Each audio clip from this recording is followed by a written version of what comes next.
définit ses objectifs, il définit ses envies, donc je trouve que c'est plutôt sain. Bon, pour vous, ça serait presque une anomalie de pouvoir le voir dans la prochaine liste de Didier Deschamps, parce que, ok, il y a Mike Maignan en numéro 1, du coup, mais il y a qui derrière? Oui, non, c'est ça le problème. Déjà, moi, alors ça ne m'aurait pas choqué dans tous les cas, mais je trouve encore un peu plus logique de faire des espèces de déclarations d'intention quand tu es binational. Ce mine de rien peut se poser la question pour un sélectionneur, est-ce qu'il a fait son choix, etc. Là, au moins, tu te dis non, je me sens français, j'ai envie de jouer pour l'équipe de France, etc. Voilà. J'ai pas de plan B. Ça, mine de rien, c'est quand même toujours assez intéressant à noter, même si, bon, à son âge, a priori, le fait qu'il n'ait pas fait de choix de sélection, ça laissait supposer qu'il pouvait jouer pour l'équipe de France.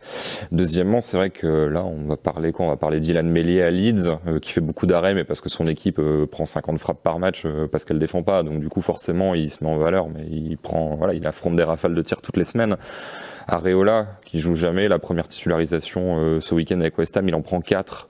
Il y en a au moins un où il est vraiment pas net sur l'action.